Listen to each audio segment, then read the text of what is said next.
What is going on, Ive Warriors? So today we have a interesting topic, which is doing intermittent fasting or doing any type of meal skipping resulted in higher death rates based on a study that was posted, and we'll talk about it. We'll talk about it soon. But one thing I want to do is I want to give kudos to Te- Terry Roldan 75.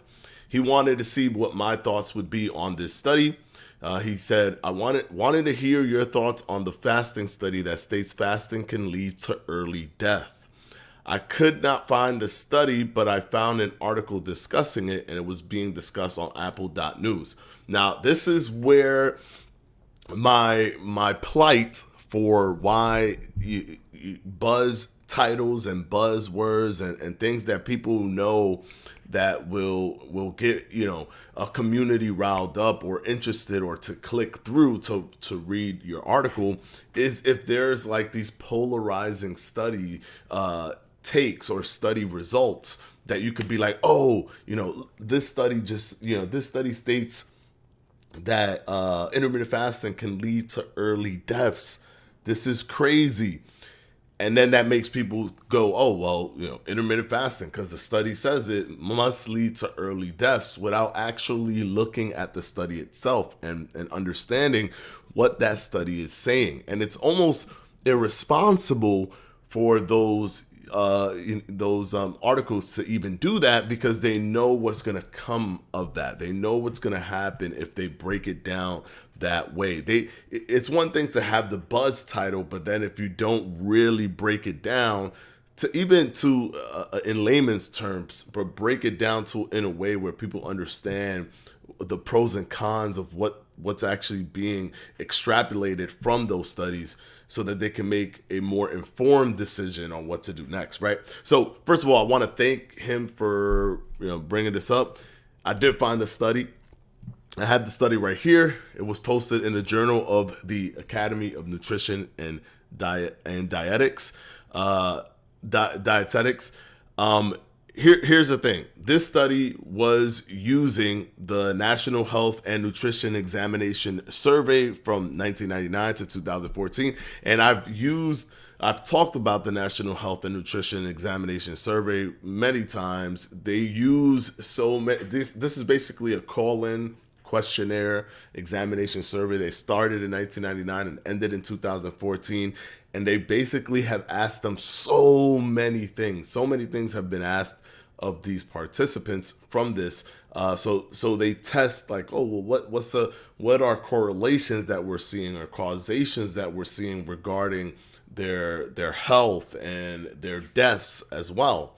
And then one of the things that they are looking at here was when asked, hey, did you eat 3 meals a day or what was your meal frequency?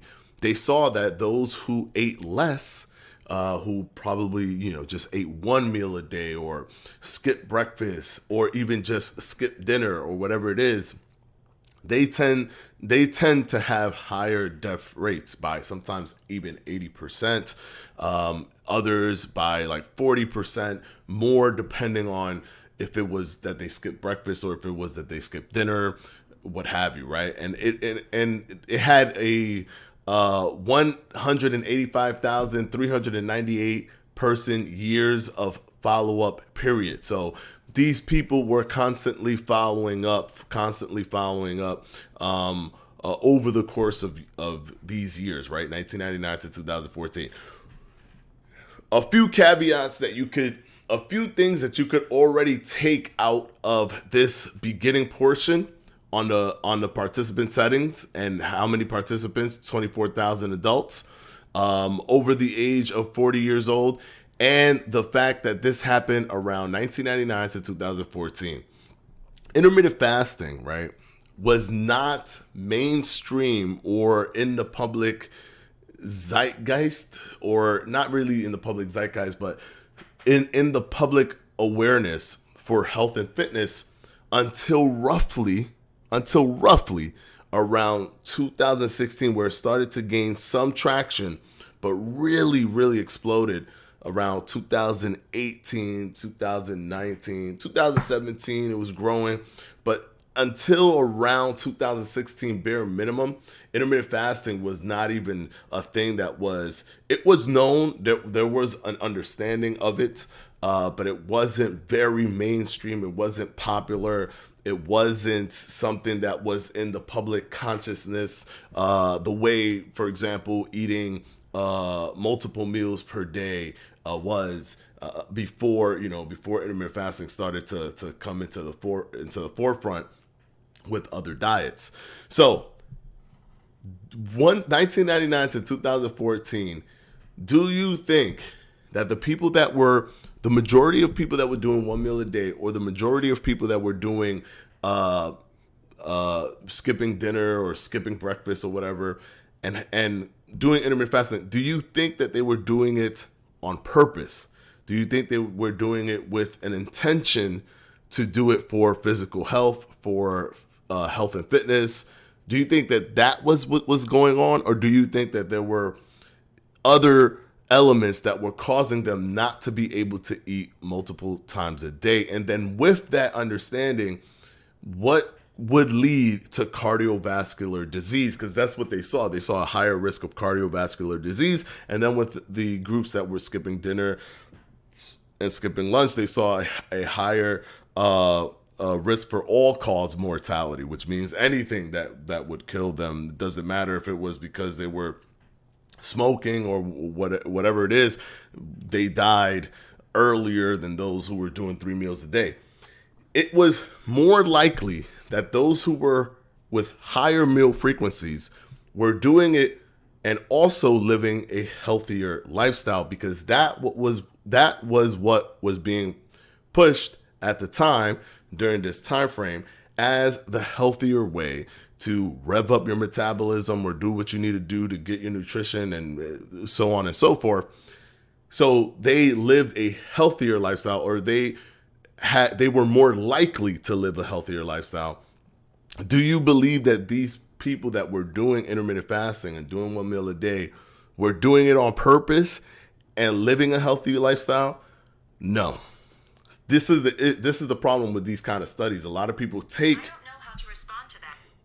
I don't know why my wife says that. A lot of people take correlation and pull from that causation, but correlation is not causation. It is simply correlation, right? If you walk across the street and get hit by a car, that doesn't mean that walking across the street will automatically get you hit by a car. You just happen to be walking across the street and happen to be getting hit by a car at that time, right? So it doesn't necessarily mean that because you do something else will automatically happen.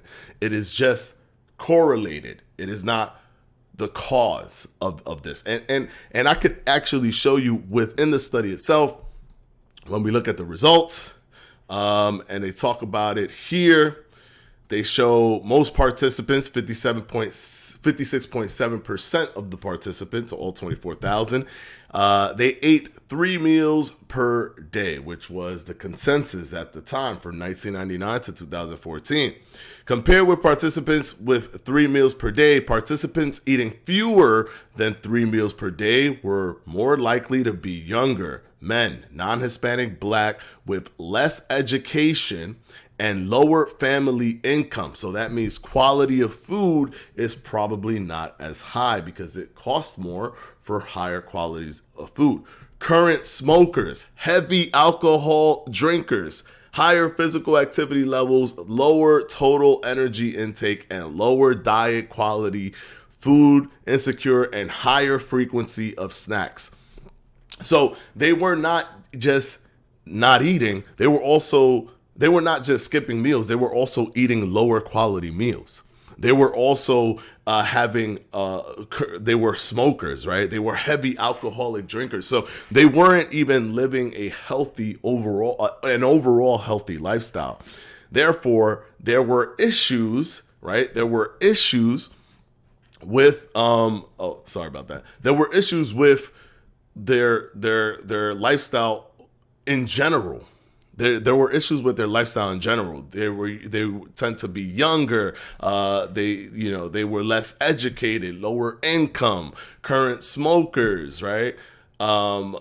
Quality lower diet quality. So they're taking.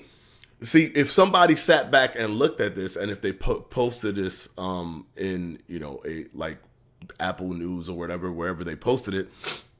As a person that does intermittent fasting today, you would assume that this is looking at people that are doing intermittent fasting intentionally. These are people that were doing intermittent fasting, unfortunately, not because they wanted to, but because they didn't have the luxury of just eating 3 meals a day every day for all those years. So they ended up having to skip meals. And then even when they did eat, they were eating meals of lower quality, which is clearly stated through here that they were eating meals of lower quality. And yes, they said, oh, but we even adjusted for stuff like smoking and drinking and stuff like that. But you still didn't adjust for the actual quality of the food. If someone else is eating higher quality foods, they will have a higher possibility for a longer lifestyle than someone who is eating lower quality foods. That's just the way your body works. The higher quality food is going to be better for your cardiovascular system than lower quality foods. So I don't even have to dive into the full study and everything. It was a cohort study. So a prospective cohort study. So it was just basically epidemiology. It was looking at large groups of people over, a long time span. It wasn't direct. It wasn't completely controlled. It was a questionnaire. They also had to recall. Sometimes even, hey, well, what did you eat, last year? They had to recall these things, which they're probably not even giving that much of an accurate recall. But even if they were, it is clear that this is a correlation and not a causation in regards to intermittent fasting. Intermittent fasting was not even popular to use during 1999 to 2014. This is clearly just people skipping meals, not because they want to, but because they have to, and then unfortunately eating lower quality foods. All right. Hopefully this video has helped you guys. And please hit that like button. Please hit that subscribe button. If you haven't already, if you have, thank you. I appreciate you. But hit the like button because it helps the algorithm. And of course, we'll be back tomorrow with another video. Thank you so much, guys, for the recent support that you guys have been giving me here. I absolutely adore you guys' support. It has been amazing. It's motivating me a lot to continue these kind of sit down, look at videos where we're looking at people talking about stuff on TikTok or whatever on social media, period. And even when things like this pop up. Hopefully this was informative, and we'll see you in the next one. Peace out.